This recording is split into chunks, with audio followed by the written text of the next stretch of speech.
নমস্কার বন্ধুরা। আজকের মার্কেট সম্বন্ধে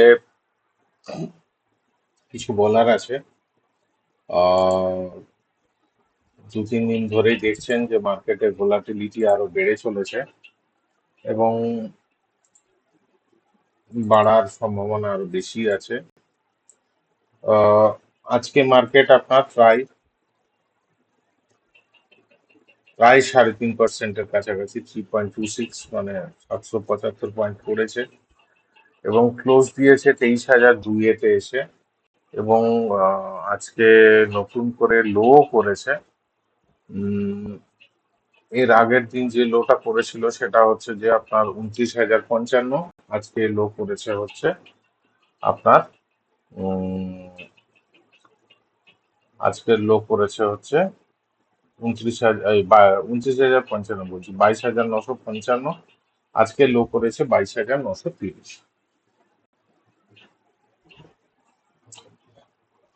2400, প্রায় 2500 পয়েন্ট সেন্সেক্স কে আজকে ফেলেছে, 74,207-এ বন্ধ করেছে। ইউএসডি আয়নার 92.78 বন্ধ করেছে, প্রায় 36 পয়সা উপরে ডিপ্রিসিয়েট করে। এবং আজকে গোল্ড এবং সিলভার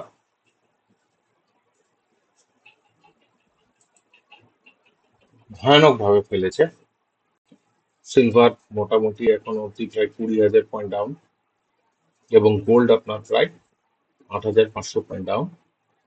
23,000, এই 2,34,35,000-এর মতো চলছে হচ্ছে আপনার সিলভার, এবং গোল্ড চলছে 1,44,500।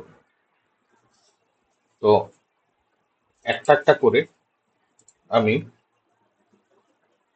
আমার যা ভিউ আছে, অবজারভেশন আছে, সেটা আমি একটুখানি দিয়ে দিই। এর আগের ভিডিওগুলো যদি আপনারা দেখে থাকেন তাহলে আপনারা নিশ্চয়ই বুঝতে পারবেন যে আমি এর আগের দিনেও বলেছিলাম যে মার্কেট ডাউন সাইডই ফলো ফলো করবে।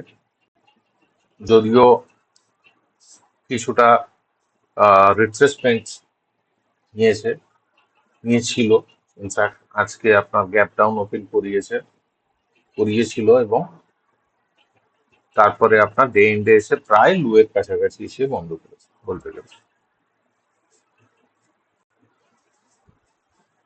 তো মার্কেট যেভাবে আমি এখনো অব্দি অবজারভেশন বা প্রেডিকশন বলতে পারেন দিচ্ছি, সেভাবেই কিন্তু মার্কেট মোটামুটি ঠিক হচ্ছে যতটা সম্ভব। উম, এরপরে কি হতে পারে সেটা নিয়ে একটু আলোচ্য বিষয় আছে। এবারে যে যে যে জিনিসটা নিয়ে আমি বারে বারে বলেছিলাম এর আগেও, যে যুদ্ধ তো আরম্ভ হয়েছে, এবারে যুদ্ধের ইন্টেন্সিটি যেরকম ভাবে বাড়বে বা কমবে সেরকম ভাবে মার্কেট রিয়াক্ট করবে। তো আপনারা এখনই নিশ্চয়ই আপনারা সবাই জেনে গেছেন যে আজকের ভোরবেলা বা মানে গতকালের রাত্রিবেলাতে কি ঘটনা ঘটেছে। ইরানের যে গ্যাসের ভান্ডার আছে সেখানে ইউক্রেনের মিসাইল হানা, এবং তার পরিবর্তে ইরানের মিসাইল কুয়েতের যে গ্যাসের যে ন্যাচারাল গ্যাস আছে সেখানে ইরানের মিসাইল হানা। তার সঙ্গে সঙ্গে আমাদের এখানে এইচডিএফসির ব্যাংকেরও একটা ঘটনা ঘটেছে। এইচডিএফসি ব্যাংকও আজকে প্রায় 5.5%-এর কাছাকাছি ডাউন, 900, এই 798। নিশ্চয়ই আপনারা সেই ব্যাপারটাও জানেন যে এইচডিএফসি ব্যাংকের কি হয়েছিল, কি হয়েছে আজকে। এবারে হচ্ছে যে আপনার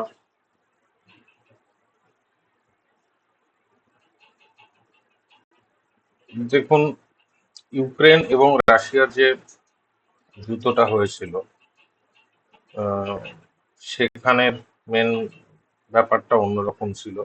তার জন্য মার্কেটে একটা ইম্প্যাক্ট তো এসেই ছিল, আমরা দেখেছিলাম। আহ, এক্ষেত্রে প্রবলেমটা আরেকটু মারাত্মক। কারণ হচ্ছে যে আপনার ইউক্রেন এবং রাশিয়ার সঙ্গে যেটা এখানের যে ডিফারেন্স, সেটা হচ্ছে যে ওখানেও আপনার অয়েলের একটা ব্যাপার ছিল, কিন্তু ওপেক কান্ট্রিগুলো যেগুলো আছে তার উপরে ডিপেন্ডেন্সি কিন্তু হোল ওয়ার্ল্ডের খুবই মানে বেশি বলতে গেলে। এবং শুধু অয়েল নয়, গ্যাসের জন্য আমাদের ডিপেন্ডেন্সি ওপেক কান্ট্রিগুলোর উপরে অনেকটাই বেশি। আমাদের শুধু বলাটা ভুল, রেস্ট অফ ওয়ার্ল্ড। তো তার জন্য আমরা তার রিফ্লেকশনও দেখতে পাচ্ছি যে মার্কেট পড়ছে। এবং ক্রুড ক্রুড অয়েলের WTI আপনার প্রায় 98.40 এখন চলছে, প্রায় 3% উপরে। একটা সময় 100-এর উপরেও গিয়েছিল। এবং ব্রেন্ট ক্রুড আপনার 110-111-র কাছাকাছি চলছে, আজকে হাই করেছে প্রায় হচ্ছে যে আপনার 119-এর মতো। তো সবকটাকে নিয়েই আমি আজকে একটু একটু করে বলবো। ডাও দেখছি যে 361 পয়েন্ট ডাউন আছে, 45,863 চলছে। আমি প্রিভিয়াস ডেতেও বলেছি যে ইউএস মার্কেটের জন্য কিন্তু এবারে আস্তে আস্তে একটা প্রবলেমেটিক সিচুয়েশনে আসছে, এবং কোথাও না কোথাও আপনার ইউএস মার্কেট কোথাও হিট করতে চলেছে। যাই হোক, একটু আলোচনাগুলো সেরে নিই। আগে গোল্ডের ক্ষেত্রে বলে নিই। গোল্ডের গোল্ড আপনার মোটামুটি 4600 কাছাকাছি চলছে। আহ, হ্যাঁ, 4600 কাছাকাছি চলছে। Sorry. আমাদের এখানে চলছে হচ্ছে আপনার 1,44,000। আমি যেটা টার্গেটটা দিয়েছি 1,12,000 থেকে 1,13,000 থেকে 1,13,000 থেকে 1,20,000 এর ভেতরে কিন্তু গোল্ড আসবে, খুব নিয়ার টার্মে আসতে চলেছে। 1,13,000 থেকে 1,20,000, এটা হচ্ছে যে আপনার গোল্ডের মিনিমাম টার্গেট। এই জায়গাতে এলে তারপরে দেখতে হবে যে যদি টেকনিক্যালি আবার জায়গা কিছু তৈরি করে, সেক্ষেত্রে সেরকম ভাবে আবার নতুন করে ভাবা যাবে। তো আপাতত আপনার 1,13,000 থেকে 1,20,000 অবধি গোল্ড আসার সম্ভাবনা অনেকটাই বেশি। এবং সিলভারের জন্য যেটা বলেছিলাম যে সিলভার উপরের দিকে যাওয়ারও জায়গা আছে, নিচে যাওয়ার মতো জায়গা আছে। তো যারা যারা সিলভারে ইনভেস্টেড আছেন, তারা তাদেরকে বলবো তারা একটুখানি প্রসেস করে খান। কারণ হচ্ছে যে সিলভার হয়তো আরেকটু পড়বে, ডিপ কারেকশন দেবে, তারপরে সিলভারে আবার একটা বাইং ঢুকবে। তো আপাতত সিলভারে এখন উম, আপনার কারেকশন মুডে আছে। তো মোটামুটি আপনার যেটা বলেছিলাম যে 2,05,000-এর মতো ক্রুড এই সিলভার আসার মতো জায়গা আছে। সেটা দেখা যাক যে সিলভার আসে কিনা। উম, আরেকটা জিনিস, এটা তো গেল গোল্ড এবং সিলভার। এবং এটাও এর আগের দিন আমি বলেছিলাম যে গোল্ড এবং সিলভারে যদি সেল অফ আসে, তাহলে কোথায় ইকুইটিতে একটা পজিশন তৈরি হবে বাইং এর। তো এখনো অবধি কোনো বাইং এর পজিশন তৈরি হয়নি। এবং সেটা তখনই সম্ভব হবে যখন গোল্ড আপনার একটা ভালো জায়গায় ডিপ দেবে, মানে 1,13,000 থেকে 1,20,000। তবে ওইখানকার ফান্ডটা ওখান থেকে বেরোবে এবং ইকুইটিতে কিছু কিছু ভাবে ইনভেস্টমেন্ট হতে থাকবে। এটা একটা বলা। সিলভারের ক্ষেত্রেও তাই 2,05,000 অব্দি আসার পরে তখন দেখা যাবে যে মার্কেটে, কারণ ফুল ফ্লেজ যখন মার্কেট, যখন একটা জায়গা থেকে একটা অ্যাসেট ক্লাস থেকে যখন ফান্ড বেরিয়ে আসবে, তারপরেই কিন্তু অ্যাকচুয়ালি বোঝা যাবে যে আপনার সেটা কোন দিকে আবার আহ, সেটা কোন দিকে আপনার চ্যানেলাইজ হচ্ছে, তখনই বোঝা যাবে। তো সুতরাং সেরকম ভাবেই ব্যাপারটাকে নেওয়ার আছে। গোল্ড এবং সিলভার বাই করতে গেলে আপনারা ওয়েট করে থাকুন। ওই লেভেলটা, যে লেভেলটা বললাম সেই লেভেলটার অবধি ওয়েট করুন, তবে গিয়ে গোল্ড এবং সিলভারে কোনো কিছু আপনারা বাই করলেও করতে পারেন। এবারে বলি যে আপনার আহ, সরাসরি চলে আসি ইন্ডেক্সের ব্যাপারে। ইন্ডেক্স আপনার আজকে প্রায় 775 পয়েন্ট নিচেতে বন্ধ করেছে। তো 775 পয়েন্ট নিচেতে যে বন্ধ করেছে, আহ, আহ, আপনার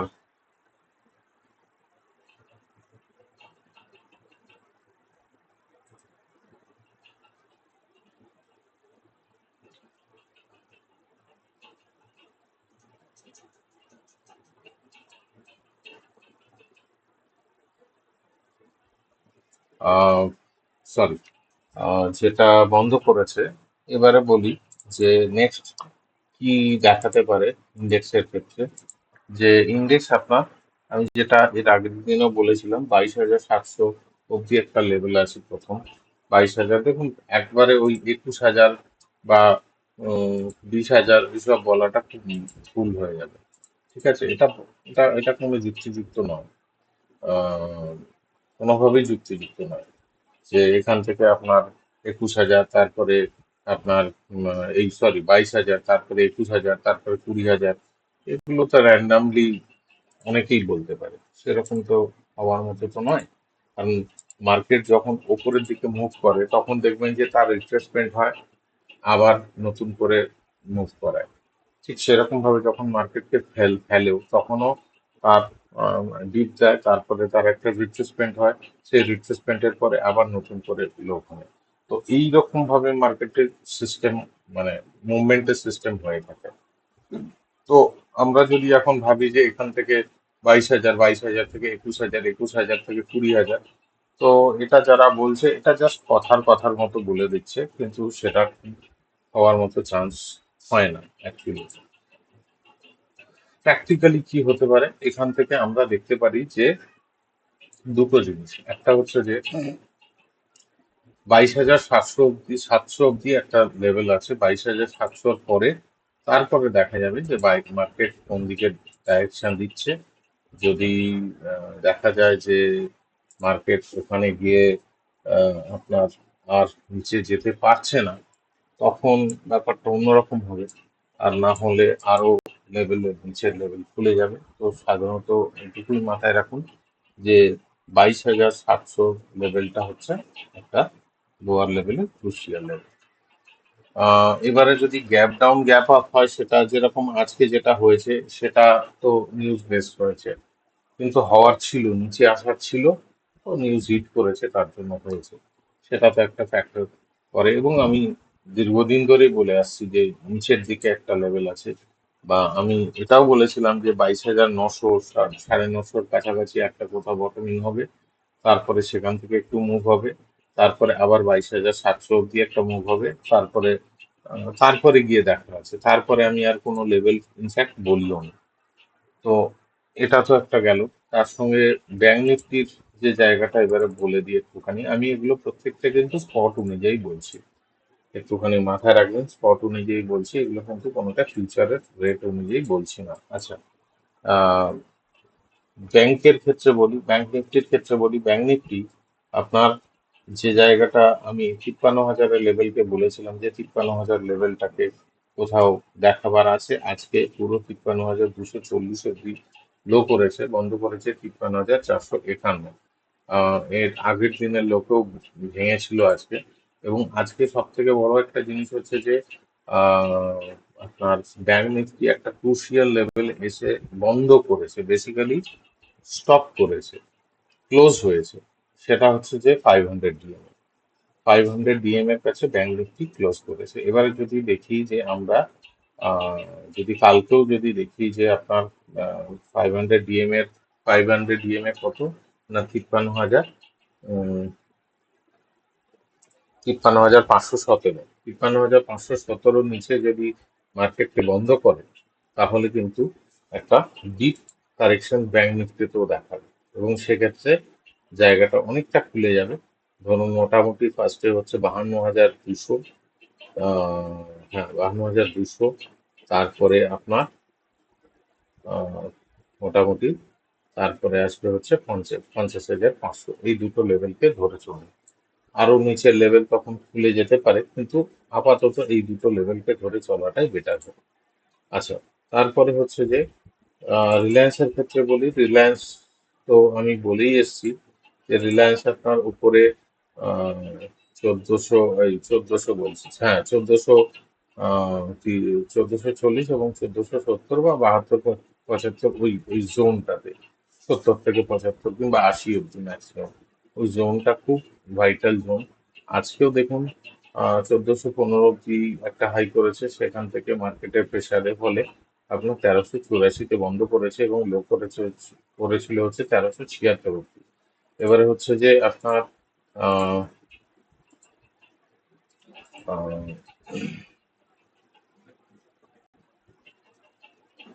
আমি রিলায়েন্সের ব্যাপারে কেন বলি, রিলায়েন্স খুব টেকনিক্যালি চলে, ঠিক আছে, খুব টেকনিক্যালি চলে, তো তার জন্যই আমি রিলায়েন্সকে বেশি প্রেফার করি। আচ্ছা, এবারে অন্য কোনো স্টকের উপরে আমার খুব একটা বেশি আমি ইয়ে করি না, রিলায়েন্সকে আমি তার জন্য বেশি প্রেফার করি। এবং এটাও আমি আরেকটা জিনিস বলেছিলাম, সেটা হচ্ছে যে আপনার যে অটো অটো এবং ডাইরেক্টলি অটোর যে কোম্পানিগুলো আছে, সেটা বাজাজ অটো হোক বা আপনার মারুতি হোক, তাদের ভেতরে কিন্তু হ্যাম্পারিং খুব বেশি মাত্রায় হবে, কারণ এই ক্রুড অয়েলের ইম্প্যাক্ট কিন্তু এদের ভেতরে আসবেই। এবং মানে হ্যাঁ, ক্রুড অয়েলের ইম্প্যাক্ট কিন্তু এদের ভেতরে আসবে, এবং দেখুন সেই রকম ভাবে কোথাও না কোথাও আপনার মহিন্দ্রা মাহিন্দ্রা হোক বা বাজাজ অটো হোক, যতই ভালো ইয়ে হোক না কেন, তার সত্ত্বেও কিন্তু এগুলোর ভেতরে আপনার সেল অফ কিন্তু আসছে। এবং আজকে আপনার মারুতি প্রায় আপনার পড়েছে হচ্ছে 3.5%-এর মতো, 12,500-600-র কাছে বন্ধ করেছে, যেখানে এক থেকে 3 মাস আগে অবধি আপনার 17,700 370 অবধি হাই করেছিল, সেখান থেকে 12,600 অবধি নিয়ে চলে এসছে। এবং উম, আহ, খুব ক্রুশিয়াল লেভেলে বন্ধ করেছে, সেটা হচ্ছে যে আপনার 500 ডিএম কে বন্ধ, নিচেতে বন্ধ করেছে। এই নিয়ে আপনার 1 2 3 4 4 দিন আপনার কিন্তু 500 ডিএম এর নিচে বন্ধ করেছে, তো সুতরাং এর পরে কিন্তু সেল অফের প্রবাবিলিটি আরো বাড়বে, বই কমবে না, ঠিক আছে, মারুতির ক্ষেত্রে বলছি। আহ কারণ এগুলো ক্রুশিয়াল লেভেল, এতটা অবধি আমরা যে কোনো পজিশনকে, বাই পজিশনকে হোল্ড করার মতো একটা ক্যাপাসিটি রাখে, তারপরে যখন ওই রকম সব লেভেলগুলোকে ভাঙতে থাকে, তখন তার মানে হচ্ছে যে সে অনেক বড় একটা লেভেলকে ভেঙেছে। যেরকম বাজাজ অটো আপনার 500 ডিএম এর নিচেই চলছে, ঠিক আছে, এগুলোকে একটুখানি নিজেদের মতো করে আপনারা দেখে নেবেন। হ্যাঁ, নিফটির ক্ষেত্রে বললাম, ব্যাংক নিফটির ক্ষেত্রে বললাম, গোল্ড এবং সিলভারের ক্ষেত্রেও বললাম। ইউএসডি তো আমি আগেই বলে রেখেছি যে $100 অব্দি ব্রিজ করার মতো জায়গা আছেই।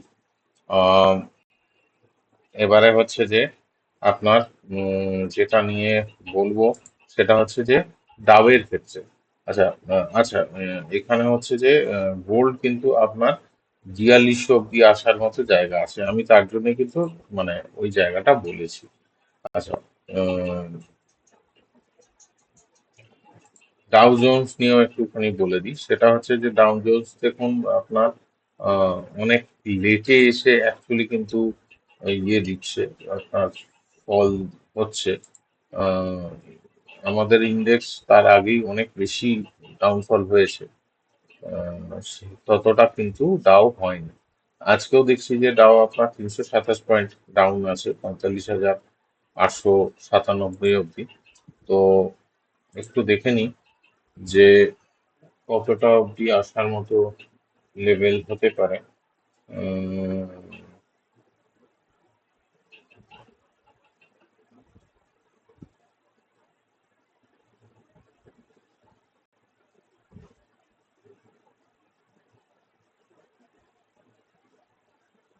ডাও আরো 2-3 দিন একটু চেপে ফেলার মতো জায়গা আছে, এবং সেক্ষেত্রে আপনার কিন্তু ডাউকে এখান থেকে আপনার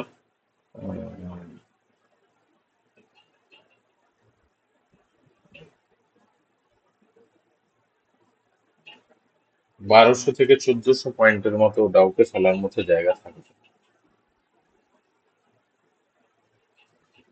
বেসিক্যালি আপনার ইউএস মার্কেট খুব একটা ভালো উম, জায়গাতে নেই বলাটা ভুল, তবে ওর ইম্প্যাক্ট অনেক পরে আসবে এবং আসবে। কারণ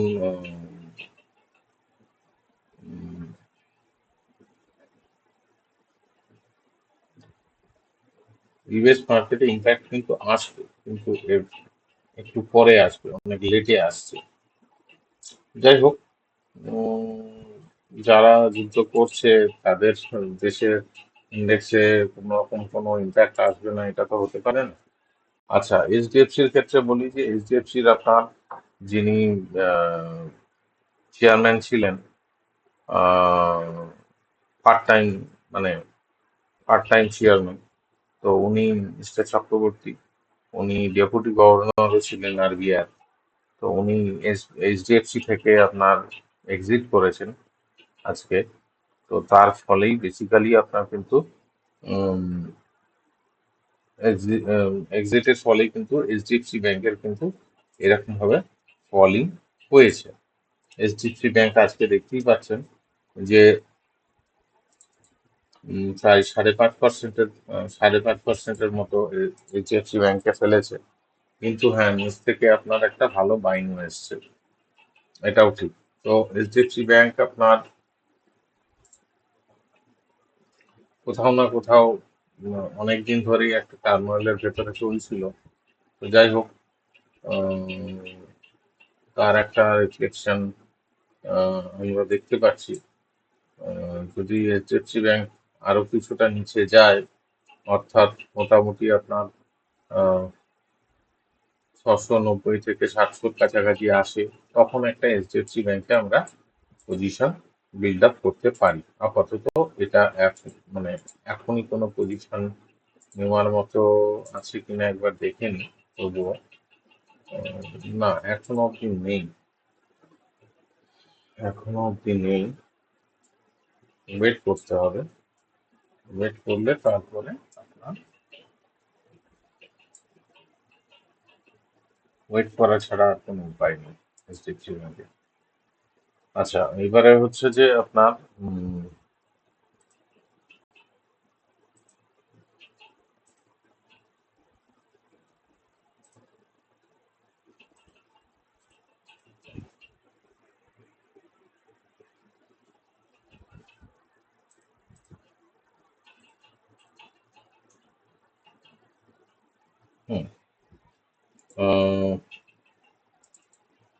গিফট নিফটিও দেখছি যে প্রায় আপনার এখন ডাউন আছে, প্রায় ধরুন 23,082-তে চলছে। যেহেতু আজকে এতটা ফেলেছে, তো তার জন্য একটুখানি অন্তত ইম্প্যাক্টটা এখনো গিফট নিফটিতে আসছে না, কিন্তু আসার সম্ভাবনা আছে। 22,700 অব্দি অবশ্যই দেখাবার মতো জায়গা আছে।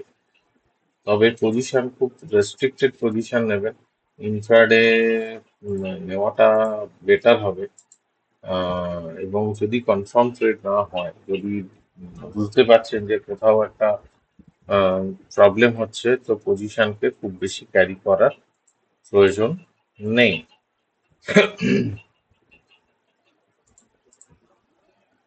এটাই বলার।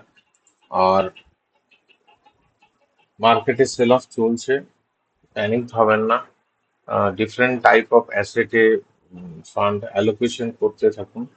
কারণ একটা জায়গাতেই ফান্ডকে মোবিলাইজ করাটা ঠিক উচিত নয়, আপনার জন্য নয় এবং কারোর জন্যই নয় বেসিক্যালি।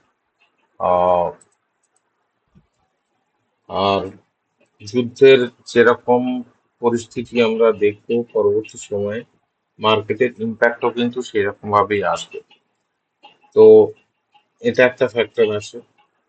আর ইন্টারনাল যদি ক্রুড অয়েল সত্যি সত্যি যদি আপনার মানে $120 যদি চলে যায়, অতখানিও আমরা যদি এক্সপেক্ট নাও করি যে $140 বা $200, যেটা ইরানের বক্তব্য অনুযায়ী, যদি 120 $125 অব্দি যদি ইম্প্যাক্ট ইয়ে করে, নিয়ে যায়, তাহলেও কিন্তু আমাদের ইম্প্যাক্ট কিন্তু অনেক বেশি আসবে। কারণ হচ্ছে যে আমাদের কারেন্সি কিন্তু সব থেকে লোয়েস্ট কন্ডিশনে এখন দাঁড়িয়ে আছে, 92.78। তো যদি মনে করুন ইউএসডি আয়নার আয়নার যদি আরো ডেপ্রিসিয়েট করে, আর 120 হোক বা $125 অব্দি যদি ডাব্লিউটিআই ক্রুড যদি ব্রিজ করে যায়, সেক্ষেত্রে কিন্তু আমাদের ইম্প্যাক্ট আলটিমেটলি কিন্তু 140-র কাছাকাছি আসবে, ইম্পোর্ট কস্ট বেড়ে যাবে আমাদের। তো সেদিক থেকে দেখতে গেলে আমরা একটা উম, খুব যে ভালো জায়গায় আছি সেটা হবে না। তারপর তার তার মানে তার রিফ্লেকশন আমরা অবশ্যই মার্কেটে দেখতে পাবো। এবং যদি সেই রকম পরিস্থিতি হয়, তাহলে আমরা কতখানি দেখতে হতে পারে সেটাও আমি একটা আভাস দিয়ে রাখছি। সেটা মোটামুটি আপনার 21,700 অবধি একটা লেভেল কিন্তু টাচ করার মতো থাকবে সেক্ষেত্রে। এখন 23,002-এ বন্ধ করেছে। 21,700 মানে হচ্ছে যে প্রায় এখান থেকে 1300 পয়েন্ট, হ্যাঁ 1300 পয়েন্ট আরো ডাউনফল হওয়ার মতো সিচুয়েশন কিন্তু আছে। তারপরে দেখতে হবে যে সিচুয়েশন কোন দিকে যাচ্ছে। যদি দেখি যে সেখানেও থামছে না, তখন ইন্ডেক্সের ব্যাপারে পর্যালোচনা করার একটা সম্ভাবনা থাকবে। তো তখন দেখতে হবে। তবে এক্সিস্টিং পজিশন, তো আমি সেটাই বললাম যে যেগুলো মনে করুন 500 ডিএমএ ব্রেক করে দাঁড়িয়ে আছে, সেগুলোর উপরে একটা কোথাও পজ নিন। এটাও একটা লেভেল, এটাও একটা জায়গা। কারণ 500 ডিএমএ কে যদি, যেরকম নিফটিও বন্ধ করেছে 500 ডিএমএ কে ব্রেক করে দাঁড়িয়েছে, তো তার জন্য এভরি আপ মুভে যেরকম ডাউনফল আমরা দেখতে পাচ্ছি, সে যে কোনো কারণেই হোক না কেন, ঠিক সেরকম ভাবো স্টকের ক্ষেত্রে হবে। এবং আরেকটি জিনিস বলার আছে, অনেকেই দেখতে পাচ্ছি যে এটা বলার চেষ্টা করছে যে আমাদের সেন্ট্রাল গভর্নমেন্টকে গালাগালি কর দেওয়ার চেষ্টা করছে। আমি কোনো গভর্নমেন্টের পক্ষপাতিত্ব নই। আমি কোনো গভর্নমেন্টকে আমি সাপোর্ট বা তার বিরুদ্ধে কথা বলার মতো ইয়েতে নেই, বিশ্বাসী নই। হ্যাঁ, যদি কোনো পলিসিগত ভুল হয় সেক্ষেত্রে অবশ্যই বলার মতো আছে। কিন্তু এই পরিস্থিতিতে যেটা অভিপ্রেত নয় কোনো দেশের জন্য, সে আমাদের দেশের জন্য হোক বা অন্যান্য যে কোনো, যারা অ্যাকচুয়ালি ক্রুড অয়েল বা ন্যাচারাল গ্যাস যারা উৎপাদন করে না বা লিমিটেড, তাদের জন্য এই সিচুয়েশনটা নিশ্চয়ই কোনো সেন্ট্রাল গভর্নমেন্টের পলিসির জন্য নয়, হচ্ছে না। এটা ইন্টারন্যাশনাল কারণে হচ্ছে। এবং আরেকটি জিনিস হচ্ছে যে মার্কেটের যে ভ্যালুয়েশন হয়েছিল বেসিক্যালি 2000, আমি আমি এই কথাটা আমি এর আগেও বলেছি যে আজকে ইরান, ইউএসএ এবং ইসরায়েলের ভেতরে যে যুদ্ধটার জন্য মার্কেটটা পড়ছে, সেটা শুধুমাত্র সেটা না, যে কোনো কারণের জন্যই কিন্তু আমাদের মার্কেট একটা পড়ার মতো পরিস্থিতিতে দাঁড়িয়েছিল। কারণ হচ্ছে যে এতটা মার্কেটের ভ্যালুয়েশন হয়েছিল, যেখানে আপনারা যদি আমরা যদি এটাও ভাবতাম যে মার্কেট এরপরে 27,000 নিয়ে যাবে, এরপরে 28,000 নিয়ে যাবে, 29,000 নিয়ে যাবে, এর ফলে কি হতো না, আপনারা কেউ আর মার্কেটে ইনভেস্টমেন্ট করার মতো পরিস্থিতিতে আপনারা থাকতেন না বা করতেও পারতেন না। এবং সেরকম ভাবে যদি ওভার ভ্যালুর থেকে আরো ওভার ভ্যালুতে যদি নিয়ে যেত, সেক্ষেত্রে যেটা হতো যে উম, যে কোনো সময়ে আপনার পোর্টফোলিও মানে ওয়াশ আউট হয়ে যেতে জাস্ট কয়েক মিনিট বা কয়েক সেকেন্ড টাইম লাগবে। যত ভ্যালুয়েশন যদি রিজনেবল হয়, তো তার জন্য যেটা দরকার সেটা হচ্ছে মার্কেটে একটা কারেকশন, হেলদি কারেকশন। সেই হেলদি কারেকশনই হচ্ছে। তো এটা কোনো সেন্ট্রাল গভর্নমেন্টের বা কোনো রাজ্য সরকারের কোনো পলিসির ব্যাপার নয়। এটা হচ্ছে যে এখনকার যা পরিস্থিতি তার ইম্প্যাক্টই মার্কেটে দেখাচ্ছে। এটা একটা সার্টেন টাইম অবধি দেখাবে। যখন এটা যুদ্ধটা যদি ধরুন 1 মাস, 2 মাস, 5 মাস, যাই হোক, যতদিন কতদিন ধরে যাবে আমিও জানি না, কেউই জানে না। কারণ হচ্ছে যে ইউক্রেন এবং রাশিয়ার যে যুদ্ধ এখনো চলছে, আর বিগত 4 বছর ধরে চলছে। তাদের যুদ্ধ চলছে না কি চলছে আমরা কিছুই জানি না। ঠিক ঠিক সেরকম ভাবে একটা না একটা সময় এসে তো অন্যান্য আমাদের মতো যারা যেসব দেশগুলো আছে তারাও একটা ইয়ে করবে, যে কোথাও একটা একটা সাইড দিয়ে একটা অন্তত আহ, বাঁচার মতো একটা পরিস্থিতি তৈরি করার চেষ্টা করবে। সে আপনার রাশিয়ান অয়েলকে বেশি করে আপনার নেওয়া হোক, বা যেরকম কালকের একটা নিউজ শুনছিলাম যে ইউএই নাকি আপনার অন্য আর একটা রুট দিয়ে নাকি তেল এবং গ্যাসকে সরবরাহ করার জন্য চেষ্টা করছে লোহিত সাগরের সাইড দিয়ে। তো এই যে নিউজগুলো কোথাও ভালো কোথাও খারাপ, যাই হোক, তো সবাই একটা বাঁচার চেষ্টা করবে। একটা দেশ তো শুধুমাত্র কয়েক মানে একটা ভূখণ্ড তো নয়, কয়েক হাজার, কয়েক লক্ষ, কয়েক কোটি মানুষের বাসস্থান। সেখানে সেই সব মানুষগুলোকে সঠিক জিনিস সরবরাহ করা সঠিক মূল্যে, সেটাও সরকারের একটা কাজের ভেতরে পড়ে। তো প্রত্যেকটা সরকারই সচেষ্ট হবে যে তারা যেভাবেই হোক না কেন এই পরিস্থিতির মোকাবিলা করার জন্য। আহ, তো তার জন্যই বলছি যে কোনো গভর্নমেন্টকে এখানে দোষারোপ করার জন্য মতো কিছু নেই। পরিস্থিতি খুবই খারাপ অবস্থা। তো সেই রকম ভাবে যেরকম আপনার ক্রুড এবং ন্যাচারাল গ্যাসের উপরে ইম্প্যাক্ট আসছে, তো সেই ইম্প্যাক্টটা অবভিয়াসলি আমাদের উপরেও আসবে একটা সময় পরে।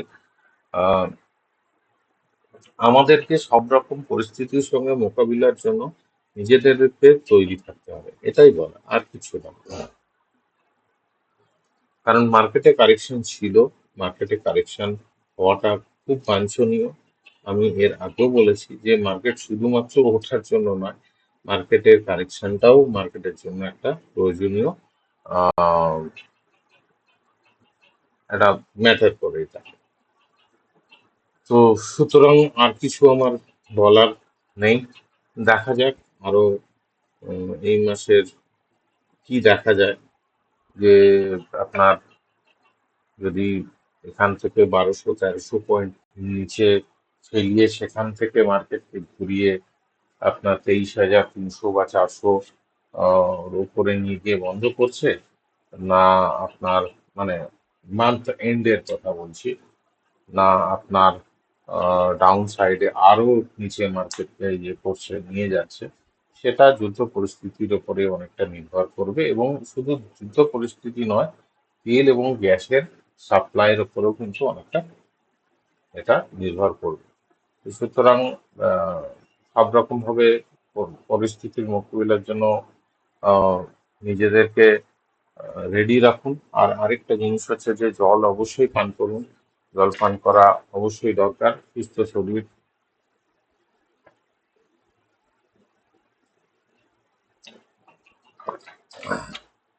সবারই উম, সুস্থ শরীর সবাই চায়। সুস্থ শরীর থাকলে আপনি মার্কেটে দীর্ঘদিন ধরে ট্রেড এবং ইনভেস্টমেন্ট করে চলতে পারবেন, এবং আপনার পরিবার পরিজনকেও বলুন যে অন্তত দিনে 5 লিটার জল ইনটেক করার জন্য। Thank you. শুভরাত্রি।